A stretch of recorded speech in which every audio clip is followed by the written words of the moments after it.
বিসমিল্লাহির রহমানির রহিম। আসসালামু আলাইকুম। আশা করি আপনারা সবাই ভালো আছেন। আজকে আমি আপনাদেরকে খুব সহজে খুব মজার একটা বাঁধাকপির ভাজি করে দেখাবো। আশা করি এই রেসিপিটি আপনাদের খুবই ভালো লাগবে। আর এই বাঁধাকপিটা ভাজি করার জন্য এখানে আমি নিয়েছি বাঁধাকপি, সাথে অল্প কয়েকটা নিয়েছি সিম, আর এক আটি নিয়েছি পেঁয়াজকুলি। এখান থেকে আমি অর্ধেক পেঁয়াজকুলি এখানে দিব। এখন এই তিনটায় আমি ভালো করে কুচি করে কেটে ধুয়ে নিলাম। এই যে সব কিছু আমি সুন্দরভাবে কেটে ধুয়ে নিয়েছি। এখন আমি একটা প্যানে পরিমাণ মতো তেল দিয়ে দিব।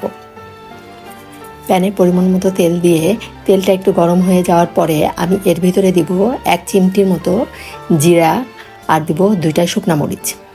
জিরা আর শুকনা মরিচটা একটু ভেজে নিব। সুন্দর একটা ফ্লেভার বের হওয়া পর্যন্ত এটা আমি ভেজে নিলাম।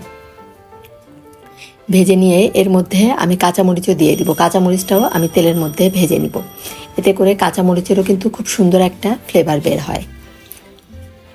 এখন কাঁচামরিচটা দিয়ে একসাথে আমি কিছুক্ষণ ভেজে নিয়ে এর ভিতরে আমি দিয়ে দিব 2টা পেঁয়াজ কুচি। এখানে আমি 3টা কাঁচামরিচ দিয়েছি আর দিলাম 2টা পেঁয়াজ কুচি। কাঁচা ভাবটা দূর হওয়া পর্যন্ত পেঁয়াজগুলো আমি ভেজে নিব। এই ভাজিটা খেতে কিন্তু খুবই মজা হয়, খুব সহজে আর খুবই তাড়াতাড়ি এই ভাজিটা করা যায়। এখন আমি এই যে কেটে রাখা বাঁধাকপি, সিম আর পেঁয়াজগুলি দিয়ে দিলাম। দিয়ে এখন এর ভিতর দিয়ে দিব আমি 1 চামচের একটু কম পরিমাণ লবণ। লবণটা আপনারা সবসময় আপনাদের পরিমাণ মতো দিবেন।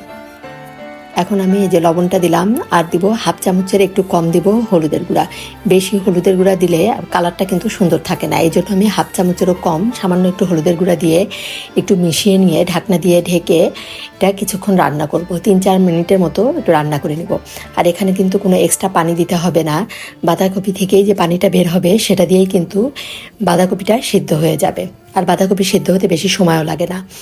এখন যে বাঁধাকপিগুলো বাজারে পাওয়া যায় সেগুলো কিন্তু বেশ কচি, এই জন্য এটা ভাপ দেওয়ারও দরকার হয়নি। এখন আমি এই যে বেশ খানিকটা পানি বের হয়েছে, এই পানিটা শুকিয়ে যাওয়া পর্যন্তই আমি এটা রান্না করে নিব। আর ঢাকনা দিয়ে ঢাকবো না, এভাবে মিডিয়াম হিটে আমি এই ভাজিটা করে নিব। পানিটা শুকিয়ে নিয়ে এখন আমি এই ভাজিটা একদম ভাজা ভাজা করে নিব।